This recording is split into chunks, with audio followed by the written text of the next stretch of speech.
Not all agents are created equal. Some are just walking red flags and blazers. If your agent is doing any of these things, it might be time to shop for a new realtor.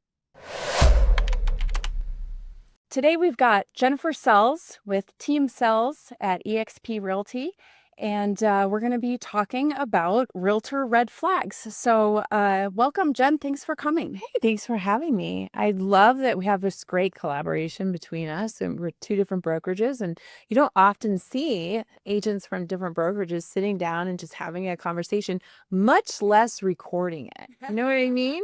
But here we are because, I am one of those agents that really like to collaborate and share the things that I know. I've been doing it for a very long time, and you are too. So, yeah. I know. I think it's good to just address that, and maybe we address it at the beginning of all of our videos, that, Jen is somebody that I met years ago through mutual friends, and I always really liked her, and I kind of fangirled for years. She definitely, I'm not afraid to say you've got more experience than I do. You've got more stories. But I think that coming together and having these conversations, can be really eye-opening for our buyers and sellers, for the consumers. I think it's going to be interesting to, I don't know. I mean, if it was me, I'd like to be a fly on the wall and hear people talk about their industry, I like it. Yeah. Totally. Yeah. So, red flags. Red flags. Okay, so tell me something that you hate when another realtor does. Buying listings. Buying listings. Is that different from buying leads? No, I'm talking specifically about the agents that go to a listing appointment and they overpromise and underdeliver. They are buying the listing. Yes, they're going in, and there are sellers who will choose the realtor based on purchase price. They will interview several listing agents, and they will go with the one who promised them the most money. Who's telling them what they want to hear, Yeah. not the facts, right? Right. I don't want those sellers. I would rather not waste my marketing money, my time, when I could be working with somebody who actually will sell, right? But it really is bad for the industry in general when we have people going in and they don't have a listing, or maybe they have one listing and that's the only listing they've had all year and it still hasn't sold, and they will do anything to get another listing instead of really thinking through the process and saying, is this listing a sellable listing? Right? Yeah, well, and I think it brings up a couple of things. Competence, one, making sure that you have somebody in your corner who knows what they're doing. And somebody who knows what they're doing may not, depending on the market, may not be telling people what they want to hear, because what sellers want to hear is the highest price possible. I mean, that does not change from seller to seller. They want the most money for their house. They want the most money in the least amount of time, right? But we're playing into emotion, right? And I'm going to tell you, then, the stupid amount of years that I've been in the business, you will usually get a listing if you are honest, right? And if you don't get that listing, you didn't want it anyways. You know what I mean? That's all I'm trying to say. You don't really, right? But I don't like it when agents go in. It just gives us all a bad name when they're telling a seller, yeah, I can get you that amount for the property, right? Or I can sell it in this amount of time. And then really their personal plan is just to call the agent once a week and say, we have to lower the price. We have to lower the price. We have to lower the price. I mean, and I know that somebody watching this today has been through that, right? And they've had a real estate agent that took the listing. They weren't honest. They didn't show them the comps. They went with it. And then the agent calls them every week. You got to lower the price. You got to lower. And it's annoying, right? Well, and it's not the way to get the most money for your property. No. Like, that is not a great pricing strategy. And I think it leads right into one of my realtor pet peeves, which is part-timers. I mean, we have this thing in our industry about competence, and that you're not working ethically if you're doing anything without having competence in it. And so if you haven't done something before, you're supposed to be working closely with another more experienced realtor. But the fact is, I mean, people are joining the industry all the time with this, thinking that it's going to be all this big bucks and easy money, which it's not at all. I mean, you are an entrepreneur, you are building a business. You're not just out there selling real estate. Like that's obviously it's the job, right? But and so, you have people who still have a day job because they need to pay their bills. And so, man, we can tell if you are inexperienced or if you are incompetent. It just so clearly shines through the things that you're doing during a transaction that aren't good for your client. And I just feel bad for those clients. Yeah. Have you ever called somebody at like 2 o'clock in the afternoon or texted them or anything, an agent, and you don't get a call back until 7 at night? It's because they're at their day job. They're at their day job. Yeah. Right? It's never good for the client, right? So. No, it's really not. Well, let's go back to this listings thing, because I know I had several pet peeves about listing agents. So you said you don't like listing agents who buy listings. I hate it when I see listing agents who have put up a listing with almost no information, a crappy little description, and 7 crappy photos, or they've activated the listing with no photos at all. I just feel bad for the seller. Because, let's just disclose that every once in a while, there is a legitimate excuse for it, but it's very rare, like the photographer didn't show up in time or whatever. And maybe there's a court order that it has to be on the market by this date, but that's a very unusual situation, right? If your photography is not done by, my rule is if it's not done by, Wednesday, let's just delay the listing date by a week, because we want to have the best presentation, and we can be coming soon, and I can start running ads with coming soon, and I can start doing all those things, and maybe we'll get a better result in the end, right? Than to just snap a picture and throw it in, right? I know. And one of the things that I learned early on too with these listing photos was I now build in time to show up an hour before that photographer shows up, because those photographers are there to take pictures. They are not there to make sure things look pretty. And no matter how much work or prep you think you've done with your seller, letting them know this is how we want it to look. Always, I walk in an hour before photographer, and I'm, refolding the hand towel and hanging it just so, and, moving this and putting this up in the cabinet and, getting it off the counter. So I'm doing all these like little things that are going to make the photos way better. And it just is an extra hour, and you just have to show up before the photographer. Yeah, I don't always, but I do have a pretty phenomenal photography team. So they usually don't produce something bad, but I 100% agree with you. If you can be there for your photos, or if you can have an assistant there for your photo day, you should, because you don't want that one thing sitting out that is embarrassing and then you have to go and retake, right? Well, and we should talk about why, because we've said it's so important to have these great photos on day one of your listing. And I think we should talk about why. Well, because the very first weekend is the most important weekend, right? It seems like the very first weekend, you're going to get the most amount of showings, and you may get your very first offer and very first buyer, which is usually, by the way, the best offer. But anyways, yeah, like putting your best foot forward at first is going to get you the most amount of money. It is. It's just the rule of first impressions. And so just to give an example of how that's different when you're not doing it the right way, the Jen and Kiki way. Yeah. You activate a listing with no photos, and that listing is brand new, and it gets shot out, and a bunch of buyers who have searches set up, if it meets their criteria, it's going to pop into their inbox or their portal or wherever they're looking. And they're going to skip over it. They're not going to look at it because there's no pictures. Most buyers, when I look at a listing, I mean, I'm looking, pictures is one of the last things I look at, honestly. But I know I'm a weirdo and I'm in the business. So I have seen buyers shopping and I know they're looking at the pictures and then they're going to the next one. So if you activate a listing with no pictures, you are just losing all of those buyers in your most important weekend. Yeah. And one of the things on my team personally, and now not every agent does this, but it drives me absolutely insane.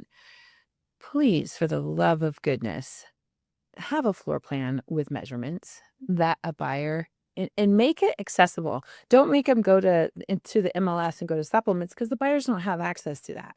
Make sure it's part of your pictures. Because if you have a buyer flying in from California or maybe they're looking in Atlanta and they know that they want to live in this particular neighborhood, and there's a lot of buyers like that, right? They know they want to live in Highlands Ranch and they want to live on the north side of Highlands Ranch and they are looking for a very specific, floor plan.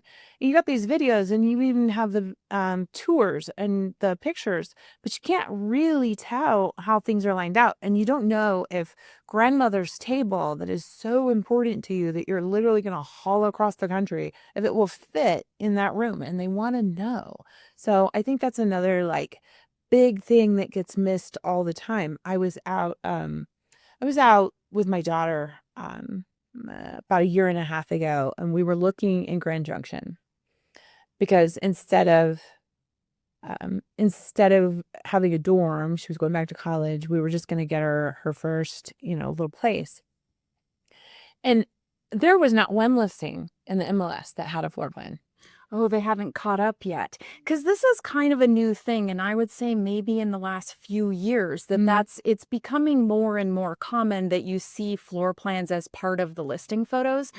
And honestly, I've gotten to a point where if I'm looking at photos and I'm looking at a property, I'm pretty disappointed if they don't have a floor plan photo. And I'm all, that listing agent isn't really doing the best job. I'm judging it, right? I'm being judgy. So we're judgy people here. Sometimes. We're gonna get this though. We're gonna educate the world, and we're gonna have the best listing presentations all in Denver just because of this one. Oh, here's another one. The either not having a yard sign. Now, there are some situations where you can't have a yard sign, like usually townhomes and condos, if they have rules, you can't have a sign out, whatever. Let's just talk about single family homes sitting on a street with an entire yard. Why would you not put up a giant yard sign to attract buyers to your seller, like as part of your basic marketing package? I tell you, I roll up to a place that has one of the, the little yard signs that's about this tall instead of the big yard arm. I'm judging that. I'm like, I feel bad for their seller. Well, do you feel differently? No, but there are reasons, right? So I think this is the one where I kind of have to step back and go, okay, is there a reason, right? So in my years, I've had it where an ex, like there's a divorce or there's an ex and they don't want the person, or they have a stalker, right? And they don't want the person to drive by and see that they're moving. Totally valid. So there's some of those, but yes, on a everyday listing thing, you should absolutely have a sign. I do have one listing right now where I do not have a sign. I purposely pulled it down, but there was a very specific reason. Yeah, but those are the exceptions. Yeah. Those are the exceptions. But yes, I mean, part of the basic package should be that there is a sign out front, and sometimes even dual signs. You've had a listing that backs to a road.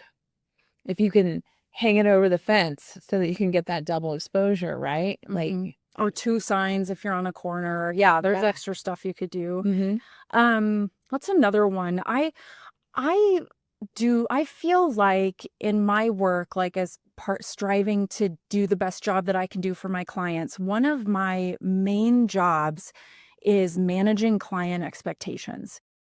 And so when you're working with other agents and you can start to tell that they haven't done that, it just makes for problems, because they haven't taken the time. They either don't know how, or they haven't taken the time to really properly set up their clients' expectations. Or prepare them, and another way to say it is preparing for what is coming, right? I mean, we can go on this subject probably for 3 hours if we aren't careful. But, if you have a buyer, we all have like buyer's presentations and we go through and we explain things. We should. But, if your buyer's calling you and saying, well, what's next? Okay, let me roll it back a little bit because I obviously didn't, tell you what needs to be told. Or, yeah, but go ahead. Yeah, it's normal parts of the process. Like, for instance, if you were on the buy side and you're working with the listing agent and we're doing inspections, this is a regular, like, going through the inspection period, submitting some inspection objection items, doing some negotiations, having a resolution, and then moving on to the appraisal. All totally normal parts of the deal.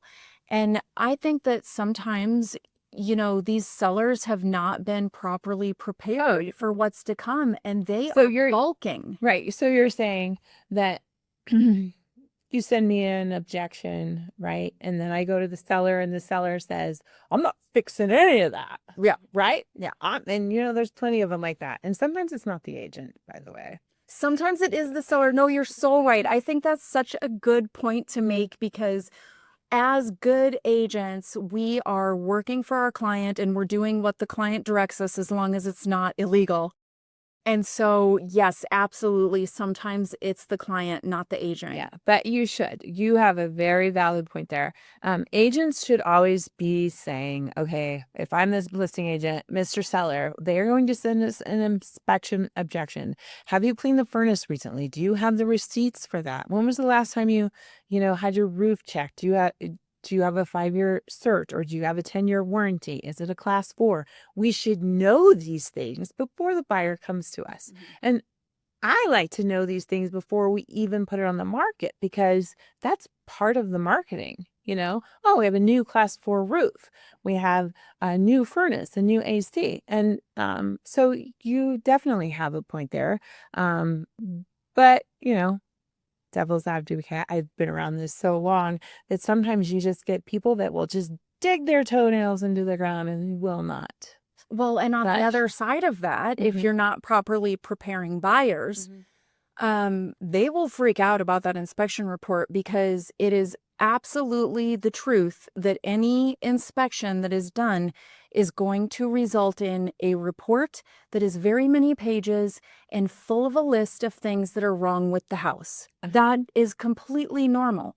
And if you haven't prepared your buyers for that and said things like, look, we're going to get a list of things that are wrong, but don't worry, we're going to talk with the inspector and we're going to talk together to figure out which of these things are of concern, of major concern, and which of these things are not really a big deal. And as a homeowner, you're going to have to take care of the house, so you can take care of that shit after closing. Yeah. I mean, you're not buying a new house.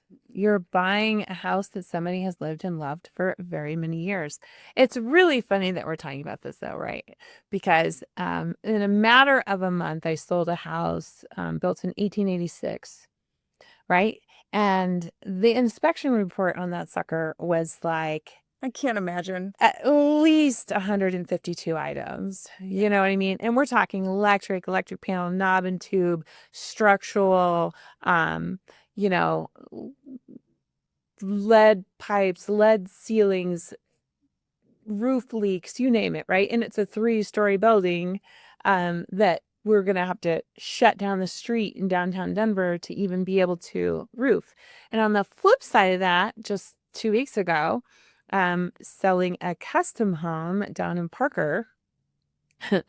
And we did the inspection and there was 11 items on it. And one of the items was like a nail pop on this new cabinet. And one of the drawers didn't quite shut right. And the biggest item on that, and it was a big item. So, but the biggest item on that was the deck, and the joist boards were kind of warped because it was a brand new deck and they didn't put the blockers in or whatever. And so the difference is the buyer buying the 1886 home was totally, like we had talked about it a million times, was totally prepared for having a big report and knowing that we can only inspect what we can see, right? And they had a full grasp and understanding of it. And we just sent the inspection objection and we worked through it, right? Easy. It was an easier deal than the new home with 10 items because not only that, and I'm sure we'll talk about this in another episode one day, but you get that inspection report and then dad looks at it. Yeah, right. Totally different topic. And now this perfect custom home has become something that, because the deck wasn't put on right, which I'm sure was subcontracted, right? Because the deck wasn't put on right. Now you're going to have mold in the house and the house wasn't built right and da da da da. And you're like, whoa, whoa, whoa. What is happening here? This is like the best inspection report that I've seen in 2 years. I love that you've brought this up because you had said something and I was like, oh, but not new builds. Because even in a new build, there's going to be stuff that's wrong with it. 100% of the time. And a custom build different, but these new builds that they are throwing up and they are completing these as fast as possible. It's not great quality workmanship. The materials aren't as great as they used to be. And yeah, I mean, maybe it is only 10 items on the inspection report, but if you haven't prepared your buyers to say, hey, I know you guys are looking at new builds, but just so you know, even a new build is going to have problems. Yeah, I closed mine last month and we did an inspection on it prior. And while going through the inspection, I realized that almost 50% of the windows would not raise and close. And some of the tracks weren't put in correctly at the bottom so that the bleeder lines would go out of the house so the water would go away from the house. So, I mean, was it tragic or was it a big problem? No, because the builders went, oh, they didn't do this right. And so they went in and they fixed all the stuff and we closed, right? But every single house that you are looking at is going to have a problem. Totally. So along with the not managing client expectations, on the listing agent side for the sellers, we need to prepare our sellers for the appraisal because, and this is, I've been doing this 7 years now, and this seems to be coming up more often in the last couple of years for whatever reason for me. And somebody mentioned it might be the switch in the market.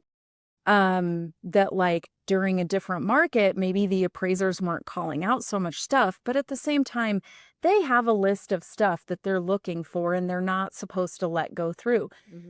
Anyway, sorry, I got a little bit off topic. No, it's okay. The point was that sellers need to know that once you get through the inspection objection period, like they're not totally safe. No. Because now the appraiser is going to come over, and if the appraiser sees something, we're not negotiating about that. There are no negotiations. I mean, the lender, there are yeah. I'm trying to keep it simple. I'll try. There's not, but you're not going to be, I'll say this, you're not going to be negotiating with the buyer about something that the appraiser is going to require to be fixed. No. At this point, it's on the seller. Right. Now, the lender or the listing agent may be pushing back, and I just had this happen a couple weeks ago. My lender pushed back on the appraiser for a couple of things. Right. And got them to remove some of what they were requiring. So there's that. But yeah, you're not totally safe once you get through the inspection, because whatever the appraiser says needs done, it needs done, and the seller has to do it. And then on top of that, the underwriters. You are 100% correct. If we have an FHA, VA, any kind of really appraisal, if they say that you need downspouts, or if you need, a new roof, or if you need to a new deck, or peeling paint, you got to do it. Uneven concrete. No. Does the seller have to do it? If they want that deal to close. Correct. Right? Yeah. I think it's funny because I think that back to setting expectations as a buyer's agent, the seller doesn't have to fix it, right? They can just say, fine, I'm not selling. right? They could put it back on the market and find a different buyer. Or not even sell, right? Because they realize they can't afford or can't whatever. But yes, I mean, that's rare too. But I'm sitting here I'm being the difficult one today. Let's get back on to the realtor red flags. So also what I hate, annoying, unprofessional, illegal, unethical behavior from the other agent. I can't with any of it. You know that deal that you almost put under contract with me? The deal we almost did together. Of course, I remember that And deal. then the next buyer came in. Okay, this has everything to do with this, but it's a very specific story. I was on the phone with an elderly client and I was driving, right? And the elderly client was having a hard time hearing. And it was the day before closing when I was going to close the deal with the other agent. And she went to the house and she was checking all the inspection items, and we did more than was on the inspection resolution because we found some things that we just fixed. Well, she goes to check that the windows open and close, and they do, but the house was built in 1950 or what, I don't remember, 50, I think. And they have those crank windows. And so she goes over and she opens them, they open and they close, but then she overextends the window. Yeah. So now it can't close and she's freaking out. Yeah. And so she's calling me, and I decline. Calls me again, I decline. And I'm on the phone with an 85-year-old trying to have a conversation. Calls me again, decline. Calls me again. I'm like, don't do that, right? So that is the level of... Hold on. You're saying that the buyer's agent on final walkthrough called you 4 or 5 times in a row? In a row. No. She didn't have a message. It was ring, ring, decline, ring. I'm like... We were talking about... I am a 50-year-old menopausal woman. You should never do that to me because the result of what you're going to get is not good, right? If you want to see me lose my temper, do that. But yeah, go ahead. What are you about to say? Even my family, 2 times, that's it. 2 times. If you call me 2 times in a row, there better be some sort of an emergency. That's it. Like for somebody to call you. Better not be that you broke the window. So under the heading of annoying, unprofessional, illegal, unethical behavior, we have sign crossing, which and steering, which are both illegal or just you risk losing your license. I don't know. You just can't do it. You just can't do it. Do not do it. So sign crossing is once I have a client and they have signed the contract to hire me, they're my client. Now, while that contract is in effect, no other realtor is allowed to even really speak to them. And before we go too far down this path, does anybody want to know why? Because a client hires us to be that separation in negotiations. Because what happens if you're a buyer or if you're a seller, even if I was selling my own home, I have more emotion, right? And I'm quicker to react to certain things, right? So that's why they hire us, is because they want the most for the house, and you know what I mean? And so we're supposed to be their fiduciary, right? So just going back to that, you're not supposed to cross signs, and it is my biggest pet peeve in this industry. Sometimes we have to withdraw a listing because maybe we had an inspection and we found out some things and maybe the buyer backed out. So we withdraw it for like 2 weeks to handle all of those issues, right? And I call sign crossers ambulance chasers. I think that's a good name for them because, I mean, it can happen. Sign crossing can happen sort of in passing, right? Like if you're out in the world talking to people and you start talking about real estate and you're talking to somebody who's either an active buyer or an active seller, and at that point, once you do find out, the first question is, are you under contract with an agent, right?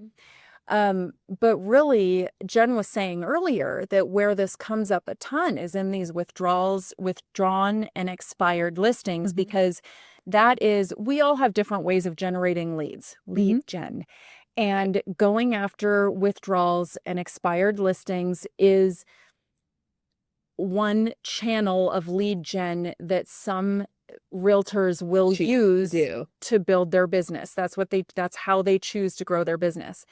And doing that means that they're getting a list of sellers who have recently expired or withdrawn, and then they're calling those people and they're using some real pushy, hard sales techniques to try to get their listing under contract. And, I've even had recordings of some agents going, well, your agent didn't do it right, or your agent didn't do this right, or first of all, you can't do that either. That's an ethics violation. Bad mouthing. But a withdrawn listing, so if you have a listing and if you're trying to sell your house and your agent withdraws the listing, that means that there is still an active listing agreement between you and them. So if your neighbor walks across the street and says, I want to buy your house, I see that's withdrawn, I want to buy your house, you still have to deal with your agent on that, right? And so any agent that picks up the phone and calls a seller during a withdrawn period is absolutely crossing a sign and committing a licensure violation, right? Expired listings, a lot of times I'll expire a listing and I'll sign a listing agreement that says we're going to, we're listed from today. So if anybody comes to you, but we're not going to come back on the market actively. And it will say it in the contract. So I'm not breaking any rules here. It just says, in 30 days, we're going to be active on the MLS again. And why do we do that? To reset the days on the market and reset the listing. Or if it is automatically put back on the market as an active listing, right? Sometimes they're getting these expired lists and they're not cross-referencing the property to the MLS.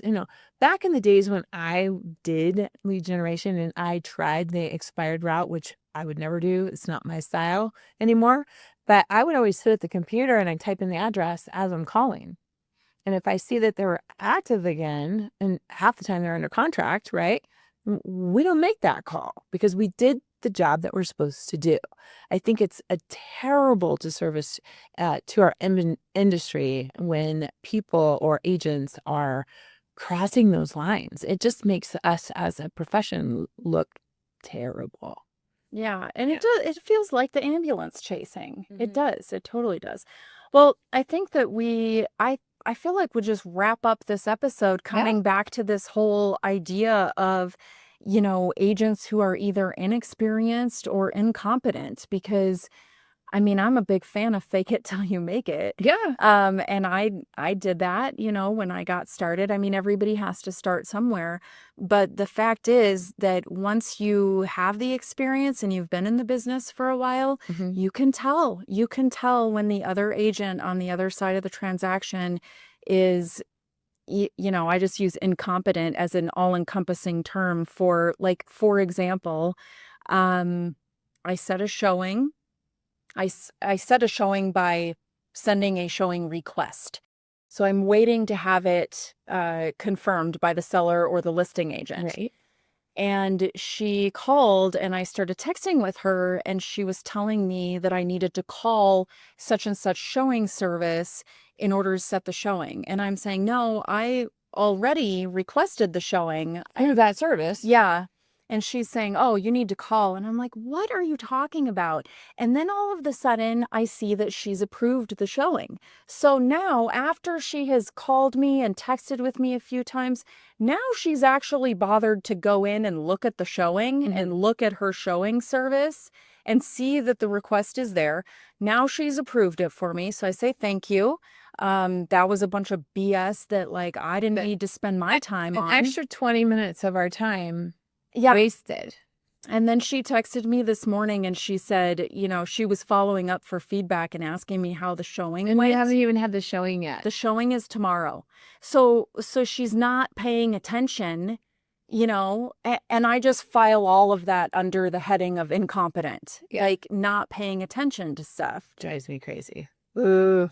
Or like, yeah. And this subject, we could literally, and we won't, I promise, but we could talk about this for hours and hours. I mean, we could talk about, the agents that really desperately want to sell in Vail, but they never sold in Vail. And there are transfer taxes that you need to know about. And you can't buy certain, like, let's say your buddy wants to buy a ski in, ski out, and rent it. Well, there's certain areas in Vail. There's like, I don't even know, several different, because I don't sell there.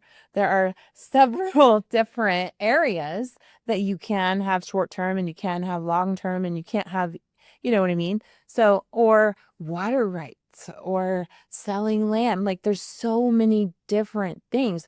There was an agent this year that wanted to help a family member and went down to Pueblo or something and sold this big piece of land, but the land had a deed restriction on it. And the agent never even read the title. Yeah. So you got to be real careful to know what you're doing and how you're doing it. You know what I mean? ooh. Yeah. Tell this story. Tell the story. Uh-oh. Yeah, tell the story about submitting an offer for your buyers and it got accepted and you went under contract. You found out later because the listing agent was so mad. You found out later the listing agent never read the whole contract. Neither did his seller. Neither did the now that doesn't surprise me, but it is the agent's job to read the contract. What did you get for your buyer? This may or may not be currently happening. Additional provisions are a beautiful thing. The listing says the property is sold as is in the MLS. Every listing is sold as And they will not accept any offer that doesn't have a inspection termination date only. Okay? So we walked the property several times, and I'm not an inspector, but I'm doing it so long now that I know certain things are going to come up. So I literally wrote that they will put in a class 4, similar or better to an Owens Corning duration storm shingle. I put they will replace both decks with similar square footage, including steps, railings, and joists. I put in that they would have to paint and caulk the house so that it would pass FH and secondary structure, so it would pass an FHA appraisal. And I told them that they had to put in the downspouts, and they had to do it all before the appraisal. Mm-hmm. Right? And there was something else. Oh, I clean and certify the furnace and put a new, because it says that the swamp cooler wasn't working, but it's still on top of the house. So I said that they were required to replace the swamp cooler. Agent never read the contract. If it was a good agent, they would have read through that, had a conversation with their seller, and called you back, and you guys would have been in verbal negotiations. Never, like, knowing how the seller felt about that they didn't want to do any work, they would have never agreed to that if they knew about it. And now, hey, I'm doing it for a long time, right? But now I'm actually nervous, right? Because we're doing our inspection. We're doing everything the way we're supposed to do it. Now I just have it. Your agent lives, by the way, your agent lives with a constant pit in their stomach all the time, right? Because we're always like, what's going to happen, right? So I am currently like okay, well, I wrote it in there. They're supposed to do it, but what's going to come back to me? You know what I mean? Anything? No? Yes? Maybe? A phone call of just yelling and screaming. I remember getting one of those, and I would never stand for that now, but I was a much newer agent. And I think I was kind of shocked to have a man screaming at me over the phone. And he was such a Dr. Jekyll, Mr. Hyde. Like, if things were going along smoothly, he was a very nice man. But the minute there was a problem, he was literally yelling at me on the phone. And the thing that's funny about it is that almost every deal has some kind of problem. Like, there's something, like, it's just, they don't always just go, yeah, sometimes, but not usually. Usually there's something. Yeah. And I can tell you if they are smooth right now, these days, if it's smooth, I'm worried that I did something wrong. Oh no. Are you ever worried? Do you ever like send an offer No, I'm over? grateful. I'm like, ooh, that was good. That was a smooth one. Like I had this, I don't know. I've written a couple contracts and I've got them signed immediately. And then I'm like, Christine, my assistant, can you redo that contract and make sure I didn't miss something? She's like, you didn't miss anything. I'm like, are you sure? It's just too easy. It was too easy, right? All right, well, let's wrap up. So today on this episode, we've been talking about realtor red flags. I've got Jen Sells from EXP Realty with me. I'm Kiki the Property Dominator. And we have just blabbed for I don't know how long about all of our pet peeves about other realtors. So I hope you guys enjoy this. If you like this content and want to support the channel, don't forget to hit the like, subscribe, and alert bells before you go.